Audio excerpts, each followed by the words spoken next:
اسلام میں عورت۔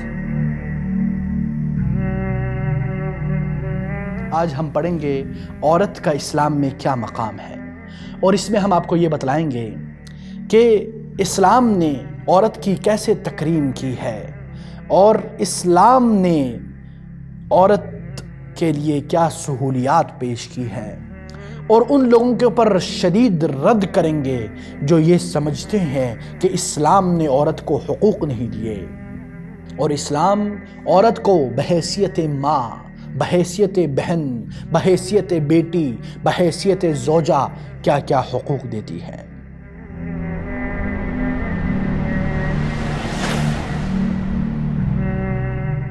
الحمدللہ رب العالمین والصلاة والسلام علی النبی الامین، اما بعد۔ دیکھیں، اسلام نے عورت کی تکریم کے لیے کیا کیا کیا۔ قرآن اور حدیث نے ہمیں یہ بتلائی کہ اسلام میں عورت کا کیا حقوق ہے، کیا حقوق ہیں، حتیٰ کہ ایک پوری سورت کا نام سورۃ النساء رکھی گئی۔ اور سب سے پہلی بات، اسلام نے مرد اور عورت کو اکثر، اگر آپ دیکھیں اسلام نے اور خاص کر قرآن نے، اگر آپ دیکھیں مرد اور عورت کو خطاب دیا، جیسے کہ اللہ تعالیٰ فرماتے ہیں من عمل صالحا من ذکر او انثى وهو مؤمن فلنحینہ حیاتا طیبہ، جو تم میں سے چاہے وہ مرد ہو یا عورت ہو، وہ اللہ کا ذکر کرتا ہے، یہ ذکر کرتی ہے اور عمل صالح کرتی ہے، تو اس کو ہم بہترین پاک زندگی عطا کریں گے۔ اور اسی طرح رسول اللہ صلی اللہ علیہ وسلم فرماتے ہیں انما النساء شقائق الرجال، یہ ابو داؤد اور ترمذی کی روایت ہے۔ اور اسی طرح عورت اسلام کی نظر میں مردوں کے برابر کھڑی ہے شریعت کے خطاب میں، الا ان چیزوں میں وہ ممتاز ہے جو ان کے ساتھ الگ معاملہ ہے۔ اور اسی طرح رسول اللہ صلی اللہ علیہ وسلم نے مسلمانوں کو عورتوں کے خیال رکھنے کی وصیت کی ہے، جیسے کہ فرمایا استوصوا بالنساء خیرا، عورتوں کے بارے میں اچھا گمان اور اچھا خیر کی وصیت کی، بخاری مسلم کی روایت ہے۔ اور اسی طرح اسلام نے والدین کی تکریم کی ترغیب دی ہے، اور خاص کر ماں کی، جیسے کہ اللہ تعالیٰ فرماتے ہیں وَوَصَّيْنَا الْإِنسَانَ بِوَالِدَيْهِ حَمَلَتْهُ أُمُّهُ وَهْنًا عَلَى وَهْنٍ وَفِصَالُهُ فِي عَامَيْنِ أَنِ اشْكُرْ لِي وَلِوَالِدَيْكَ إِلَيَّ الْمَصِيرُ۔ اللہ اکبر۔ اور اسی طرح ایک شخص آتا ہے رسول اللہ صلی اللہ علیہ وسلم کے پاس اور کہتا ہے یا رسول اللہ من احق الناس بحسن صحبتی، کہ اے اللہ کے نبی میری صحبت کا سب سے زیادہ کون حق رکھتا ہے؟ تو اللہ کے نبی نے کہا امک۔ تو اس بندے نے کہا ثم من، اس کے بعد کون؟ کہا ثم امک، کہا تمہاری پھر ماں، پھر کہا ثم من، اس کے بعد کون؟ کہا پھر تمہاری ماں۔ اللہ اکبر۔ پھر کہا کون؟ پھر کہا ثم ابو، پھر تمہارے والد۔ اللہ اکبر۔ یعنی ماں کا درجہ باپ سے 3 گنا زیادہ ہے۔ اللہ اکبر۔ اور اسی طرح اسلام نے عورت کے حقوق میں سے اور خاص کر بیوی کے حقوق کے متعلق یہ کہا ہے کہ بیوی کا خاص خیال رکھا جائے، اور اگر اس بیوی کو اپنے شوہر سے نفرت ہو جائے تو وہ خلا مانگ سکتی ہے، لیکن اس کے اوپر ظلم کیے بغیر۔ اور اللہ تعالیٰ فرماتے ہیں وَعَاشِرُوهُنَّ بِالْمَعْرُوفِ، ان کے ساتھ اچھائی اور نیکی کے ساتھ حسن معاشرت کرو، فَإِن كَرِهْتُمُوهُنَّ، اور اگر تمہیں ان سے نفرت ہو جائے تو ان کو الگ کر دو۔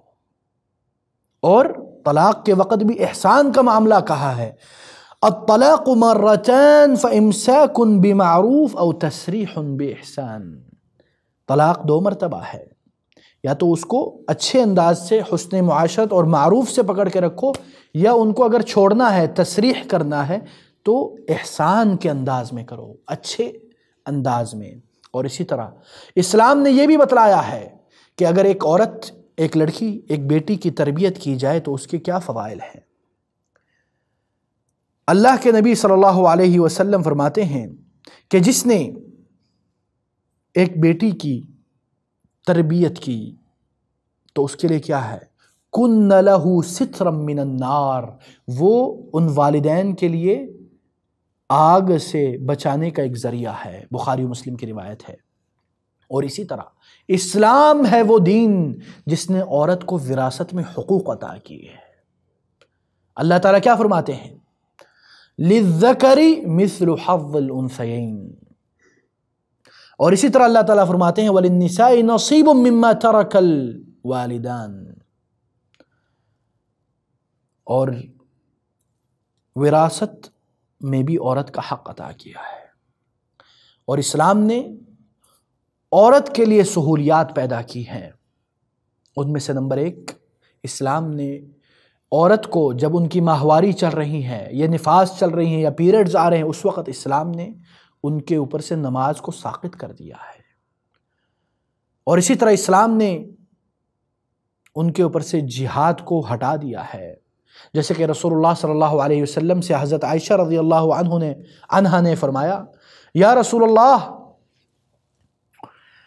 ہم دیکھتے ہیں کہ عمل میں سب سے بہترین عمل جہاد ہے، تو کیا ہم جہاد نہ کریں؟ تو رسول اللہ صلی اللہ علیہ وسلم نے کہا، لا لیکن افضل الجہاد حج مبرور، سب سے بہترین جہاد تم لوگوں کے لیے حج مبرور ہے، بخاری کی روایت ہے۔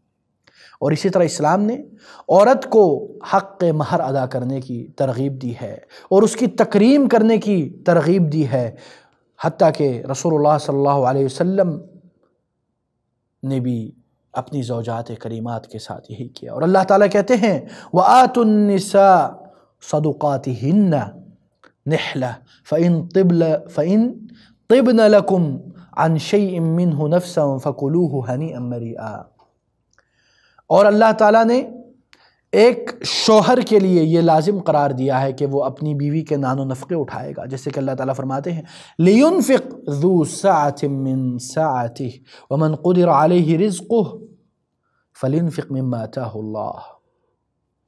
تو جو عورت کو ضرورت ہے، گھر، نان و نفقہ اور سکن، اس سب کی ذمہ داری شوہر کی ہے۔ اب آتے ہیں ایک شبہے کی طرف کہ کچھ لوگ بولتے ہیں کہ اسلام نے مرد کو اجازت دی ہے کہ وہ اپنی بیوی کو مارے۔ استغفر اللہ، یہ سٹیٹمنٹ اس انداز میں اسلام نے نہیں کہا۔ آئیے پڑھتے ہیں اس کی کیا ریئلٹی ہے۔ سب سے پہلی بات، اسلام نے کبھی بھی ترغیب نہیں دی کہ وہ عورت کو مارے بلا وجہ، کیونکہ یہ ظلم ہے اور رسول اللہ صلی اللہ علیہ وسلم کی سنت کے برخلاف ہے۔